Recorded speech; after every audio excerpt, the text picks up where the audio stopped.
Welcome to another episode of Management Muse. I'm your host, Cindi Baldi, and this is my husband and co-host, Geoffrey Tumlin. Yellow! Welcome to the podcast where we try to inspire better work performance. Thanks for listening.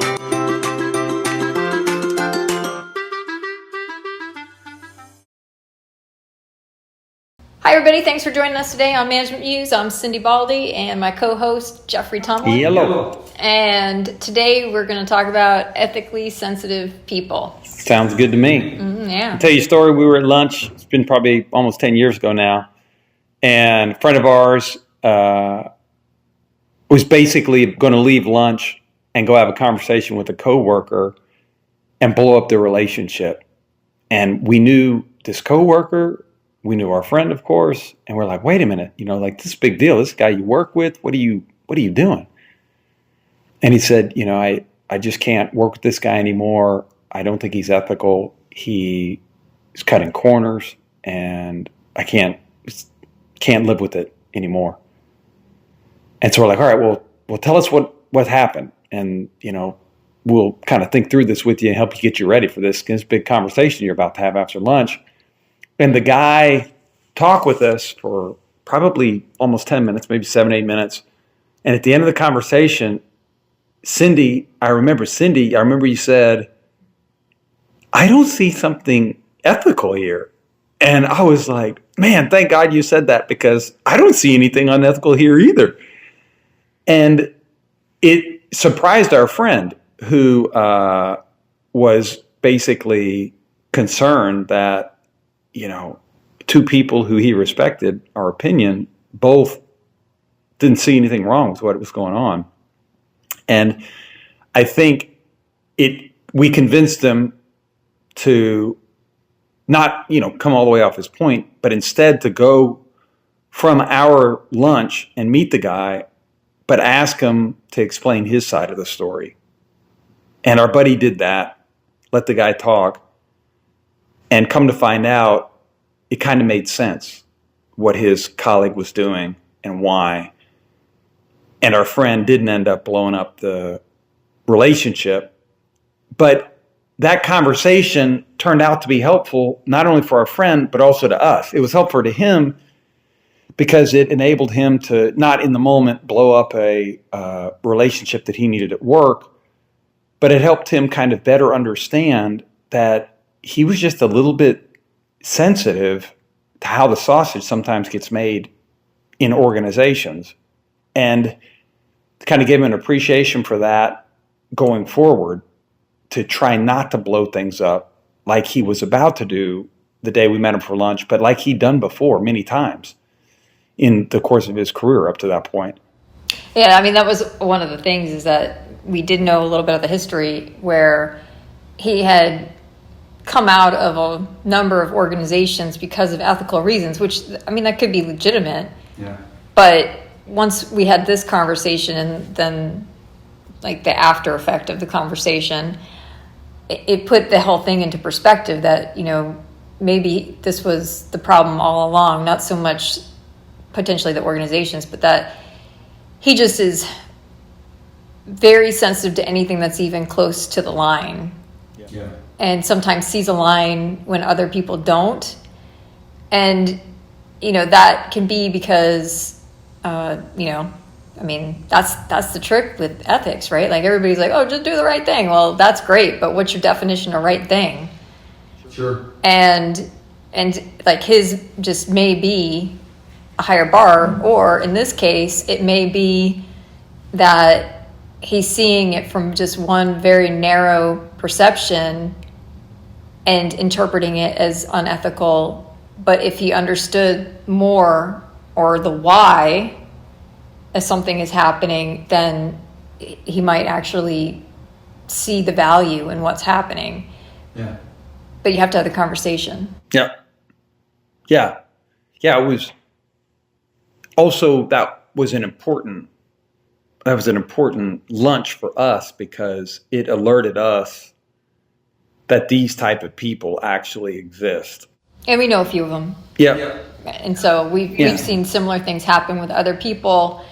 And, the thing you have to watch out for if you're leaning this way, so if like you're in a similar, it's possible for you to leave multiple organizations or, cull your network because of ethical issues and that be legitimate. And so we're not writing that off.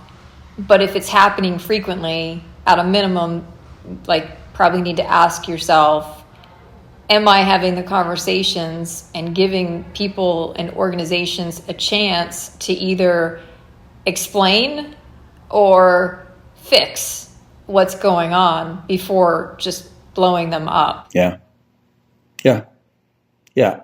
Most likely, if you're listening to this podcast, you're not this type of person. No, like in our whole network is just like maybe 3. Yeah. And if you are highly ethically sensitive, you're probably going to have problems in regular organizations because people have to make judgment calls all the time. And you're going to see some of the metaphorical making of the sausage, and it's going to bother you. And if you are highly ethically sensitive and you haven't hung a vocabulary on it up to now, you may have already abandoned certain jobs and certain roles. We're not saying to stay in a crooked organization, but most organizations are not crooked. They're filled with regular people trying to do their best. Yeah. Most people don't wake up in the morning and go, hey, I'd like to be a villain. Sure. But that said, like, people have bias, people have different ideas about what the right thing is. Yeah. This podcast isn't going to be a lightning bolt to you because you're ethically sensitive, most likely. If 1,000 people listen to this podcast, maybe, 20, might be 25, might be highly ethically sensitive. And you'll know who you are. You already know who you are by 5 minutes into this because it bothers you when you see people cutting corners in companies. You're always bringing things up. You've left a couple companies. You've called people out.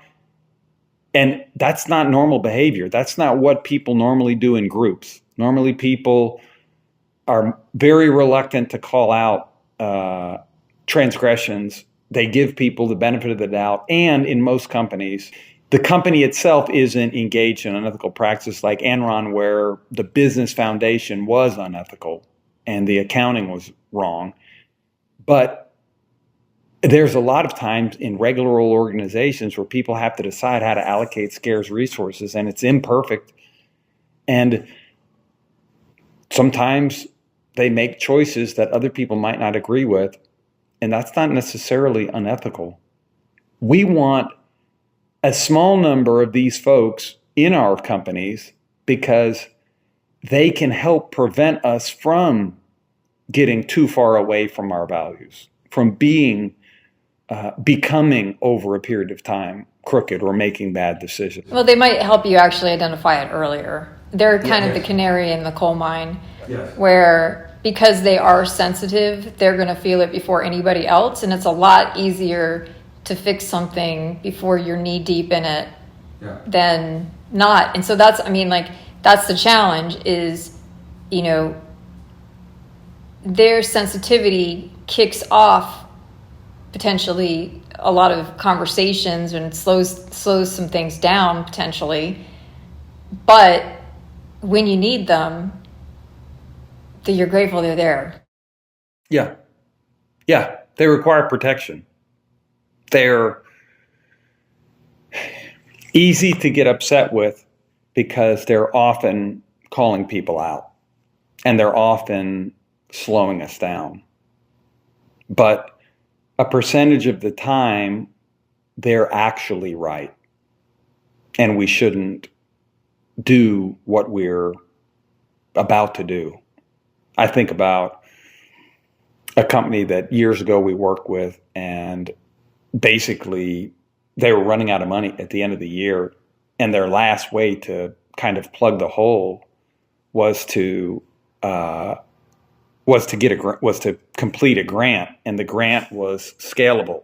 So if you got that much of it, you get this much money. If you got that much, you get this much. If you got that much. And the pressure to cut corners was just intense because they could get more of the money. And it took a senior leader basically saying, we're going to kill ourselves from now until December 31st, but we're not going to cheat. We're going to work within the rules, and we're going to account for things properly, and we'll make all that we can, and then we'll stop. And I thought that was, it wasn't even the most senior person. It was somebody very senior. But I remember her jumping in and kind of reminding the company and by the way, this person is a pain in the butt. And she's the person who, we've had visibility on her in this company for probably 6 years. And it's probably, I don't know, every 6 months, she's got something she's calling them out on. Not always an ethical thing, but she's just an irritant. I find her to be invaluable because in a meeting when nobody else is willing to say what needs to be said, she brings it up. But there is a cost to doing that. Right. Some of the people really get irritated. And that's the problem is like, even with her track record of opening up conversations that really needed to happen and potentially just drawing a line and saying, we are not doing that, and like basically reining everybody in. She's got a good track record of doing it when it really needs to be done. But the problem is that like, it's, some people are irritated. They want to blow off what she's saying. Oh yeah. Because she does have a lot of faults. She's like a high-end mammogram. You're going to get some false positives. Yeah. And, you have to investigate those and then make sure that they're false. And that's sort of like becomes sort of the expectation. But just like the mammogram, you can't throw these people out because when it's real, you want to have a pretty good high probability that it's going to get caught before it's too late. Yeah, I was thinking, that's a good analogy. I was thinking about, it's kind of like a bloodhound analogy, right? Like these highly ethically sensitive people are like bloodhounds with an exquisite sense of smell. And the rest of us have a pretty good sense of smell, but we're just Labrador retrievers. And so sometimes we don't smell what they smell until we're right up on it. But sometimes they smell like, you remember when we were in, where were we? Was it New Zealand, I think? And that dog, the drug dog came over to my bag. Oh, yeah. He smelled a banana that had been there. And like the banana was no longer there in the bag, but the dog was like on it. The dog was like, hey. Like, meow, right to my There's bag. Some fruit in this bag. Yeah. That was so funny. Yeah. That was a good dog. Yeah. That was a beagle. Yeah. Yeah. And the banana had been there 5 hours before or something, but wasn't, by the time we got into the country, the banana, I'd eaten it and I'd thrown it away on the plane. Well, I mean, in all honesty, your bag carries around so many fruits and vegetables on a regular basis that it's possible maybe the dog smelled all of it. Yeah. But that's if you're trying to have a country without forbidden fruit or a company without too many major ethical breaches, then having one or two of these bloodhounds around is very helpful. But they're like you said a few minutes ago, they're high maintenance because they're constantly alerting on things that used to be there or things they think are there. And, they'll keep the nasty bananas out of your country, but they're also going to cause you to open up a lot of bags that just don't have any bananas in them. And you're going to slow down customs. You're going to slow down customs. Mm-hmm. Yeah. And much the same way. I think also, like, you have to consider that sometimes what's happening in organizations, like there may be some individuals who are doing some unethical things. And I think the most I don't know, I think the most insidious ones are the ones who are actually doing something that's unethically or potentially even illegal, but they're doing it to protect other people in the organization. And like, we see that a lot. Like, I remember we had a class, it was actually organizational corruption class, and we had people come in who were on parole who had served time for like high end, like fraud type things. And so this one guy was in banking, and he admit, he's like, I did wrong. Like, I deserve what I got. He's like, but I did it because I started doing it because I was like trying to protect all the people around me. And I kept thinking, if I just have a little more time, and I kept finding ways to borrow time, all with the idea of protecting the people who he worked with, but he was borrowing time doing, well, in this case, illegal things. And what was he trying to do? Keep the company afloat? Yeah. So he wasn't taking the money to buy himself a yacht. No. And those people, like, I think that the highly ethical people are really valuable in those situations because, you know, they're like, hey, what are you doing? Yeah, it's hard to, like, the fact that it was like good intentions and things seem to be running as normal, I think masks it, but also like the good intentions behind it. Also, I think people fail to see that there's something that's unethical that's happening, or in this case, illegal. It's both. But usually the highly sensitive people catch it. Yeah, it's tricky because it's like what you say, you know, people talk about doing the right thing, but that's a wide, there's a wide variation in what the right it's thing the same, is to do. Yeah, it's the same problem with, you know, in principle, I agree with do unto others as you'd have done unto you, except for that the reality is people have very drastically different standards for how they want to be treated themselves. Yeah. And so it's a place to start, but it's not, like, you're going to need more than that. Yeah. The person that we were mentioning a few moments ago who basically reminded the company to not cut corners on the grant, that person is a true insider and has been there forever and has a lot of credibility. And so people roll their eyes at her and they'll argue with her when they don't, you know, like what she's saying. But they usually listen, and she's not in danger of getting run out of the company. But our friend at lunch, he left on his own accord, but he was, you know, probably within days of getting fired from some of the places that he had gone in as a newcomer. I mean, and, you know, it's like going into somebody's house and saying, hey, those dishes aren't clean. And why is the toilet paper this way? It needs to be this way. And, you know. Toilet paper people. Just give me some. That's my standard. Yeah.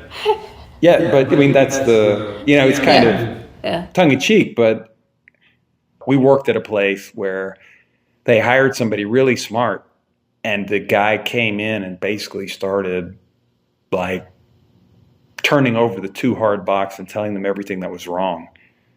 And this guy was hired as the golden child, and within 30 days, everybody hated the guy. Like, couldn't stand him, didn't want him, because by the way, on about probably 80% of what he was pointing out, he was right.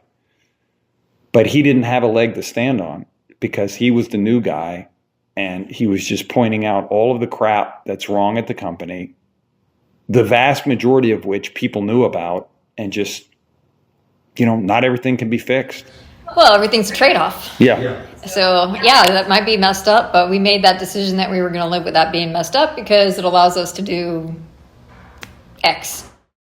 Yeah. The person ended up leaving, but same kind of thing. He beat the He beat the broom, sweeping them out by probably a couple weeks, but he left in time. And anyway, he was right. It was a handful of things that the company needed to fix, but it was just too much. And that's one of the challenges of the bloodhounds, the highly ethically sensitive people, if they just put on too much too fast.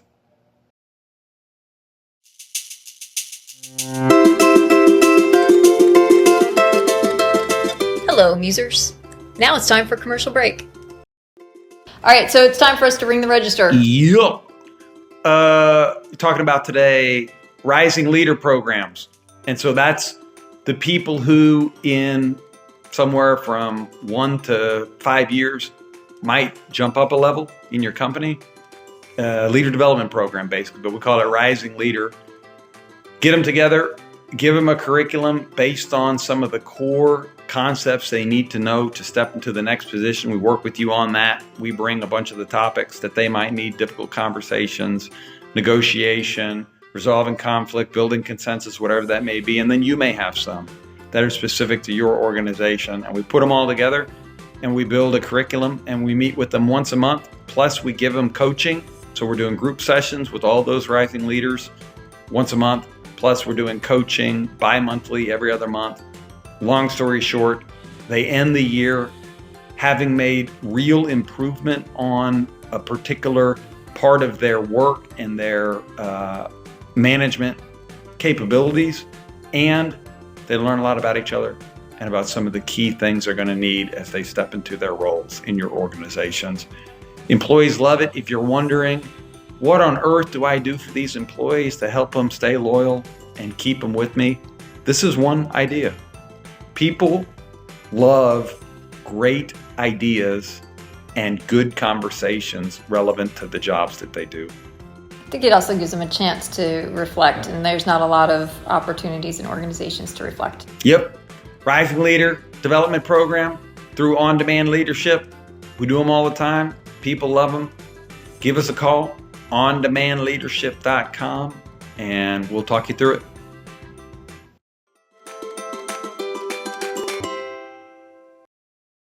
My view on people in organizations is most people are trying to do the right thing and don't want to feel like they're cutting corners.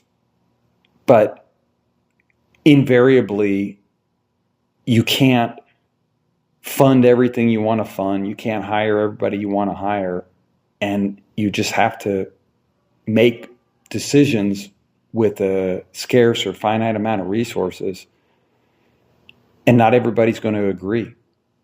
And depending on how things are allocated and depending on how much time you actually had, because sometimes you will have to cut corners or you feel like there's not another way. That's where it can be helpful to have highly ethically sensitive people to remind us of how we want to behave and how we want to act, the decisions we want to make. But they're still require a lot of dispensation because they slow us down.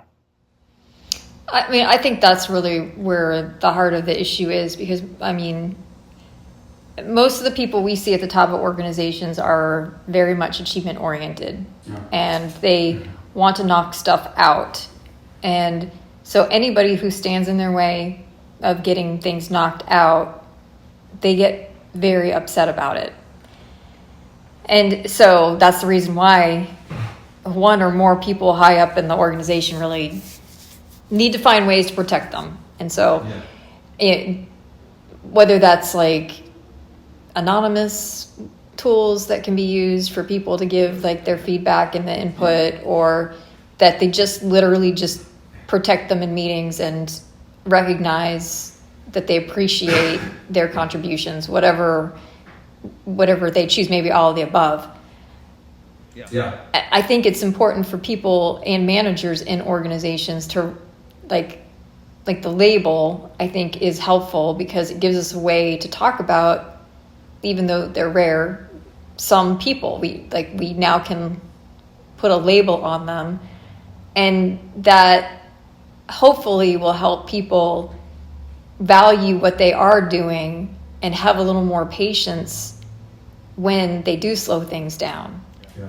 And it may also mean that, like, depending on where the person is in the organization, it may also mean that, like, strategically, you may want to actually talk to this person before, you know, an important meeting where, like, maybe you're trying to get something through, or, you know, you may want to actually get their perspective prior to engaging in an entire room and then having it there. Now, you know, as somebody who's ethically sensitive, probably don't want to ring somebody out in public. Yeah. You probably want to go to their office after, but it would be nice if, like, you know, like if you know that you have somebody who's sensitive and you want to run it by them, or you think that they're going to have something to say about it, run it by them before the meeting and try to, like, calculate in that perspective or convince them of your perspective. The idea will be better in the long run because you did it, and then you go into the meeting with a better idea and you don't have opposition to it. Yeah. Yeah, I think that's kind of a version of what helped our friend out from the story all the way back at the beginning, right? I think he was so surprised that we looked at him point blank, like he was on his way to blow up a relationship. Oh, he was sure. Yeah. Yeah, and we both was like, I have no idea what you're doing. This doesn't make sense. There's nothing, we don't see anything unethical here. And we had no skin in the game. No skin. And in fact, our only skin in the game is that we actually care about this person. So, Yeah. um, Yeah, and he actually said later, as we had other conversations with him about being highly ethically sensitive, he said, like, you know, I'd spent so many thousands of dollars in therapy to try to figure out, why am I blowing up my jobs, right? And it was a $50 lunch that caused me to, you know, because it was just the hanging of the vocabulary on the behavior. And that's, if you're listening to this podcast, that's possibly the most valuable thing, is this reminder now in your head to think about the people who normally slow you down because they raise objections and ask difficult questions about, should we really be doing this? That these people, as painful as they may be to you, every so often, they're actually going to get you reoriented back on what your values are and prevent you from acting in a way that that you might come to regret. well, I think we have focused on, like, the big potential pitfalls in them saving you. But also, I think on a more regular basis, they, at its best, with people who are willing to engage. And, like, you have to consider that not only are these rooms full of achievement-oriented people, but generally speaking, when you're in a group that you want to belong to, the norm is to not cause disharmony. That's right. Go along. And so, you know, on a more daily basis, these people and them questioning may mean that you make decisions and have products or services that ultimately you're more proud of in the long run than if you had just steamrolled them or kicked them out, because they made you stop, they made you consider, they made you change, and in small ways and in big ways. Yeah, it's an interesting subgroup of people in organizations. And it may not even necessarily be their input. Like, I'm thinking about the other person you were talking about with the grants. Yeah. That person has the courage every meeting that I've ever been in with her to basically floor what needs to be talked about. Yeah. And then maybe it's her perspective that wins, or maybe it's just that a conversation that wasn't going to happen because everybody was too worried about the harmony of the relationships. It happens. Yeah. And they come up with better solutions. We've talked before about the myth that managers make decisions by considering pros and cons and then picking from a bunch of competing alternatives. And that is not how people make decisions. People make decisions, and this is crystal clear in the literature, by thinking about what may work, and the first plausible solution that they come upon, they run it through a couple mental hurdles. And then if it passes the mental hurdles, they take it and they move on. And, when we're in organizations, which isn't normal for the organization, in the organizations we work with, we may be there once a month, once every few weeks, depending on what project we're working on. And so that leaves 20 to 30 days when we're not there. I mean, you have to have these people, because sometimes our role is to slow down. Wait, we haven't decided. Wait, are you sure that you're not just tired and we didn't just pick the first thing that came up? Which happens all the time. It happens all the time. And you need these people inside organizations. Sometimes they're ethically sensitive, but they help us, as you said, make sure that we're talking about what we need to talk about, number one. And then number two, when we're rushing through to just grab the first plausible option that comes up, they say, wait a minute, this is big. This deserves at least us taking a break and coming back and trying to generate one more, maybe two more alternatives before we decide this is the platform we're going with, this is the vendor we're going to use, or what have you. Yeah, it's a good insight. Highly ethically sensitive people, if you're listening to this and you think this might be you, our recommendation would be, don't change your stripes. We still need tigers like you. But get the other person's side more often before you blow up a relationship, before you tell somebody you think that they've cut a corner. Hear it from their side and make sure that you've actually got a true positive, not a false positive. If you're a manager, you're going to manage a couple of these people in your career. They're going to slow you down. They're going to be a pain in the butt. But that doesn't mean that what they're saying isn't worth thinking about. And a few times over the course of your interaction with them, they just might reorient you to the values that you hold dear and help you make a better decision. And so they're worth protecting, even though it takes some work, takes some effort. And then for other employees, or really anyone at any level, leverage their strengths. Yeah. And that means, run the project by them. They're going to be one of your more challenging critics. And it means engaging in the conversations that they break the ice for. Yep. I like it. All right. Thanks for tuning in. We appreciate it. If you're willing, downloads, stars, All of it. shares. The good stuff. I don't know, all the good stuff. Help us out, people. We're singing for our lunch here. Help us out. That's right. We appreciate it, and see you next time. All right. Bye-bye.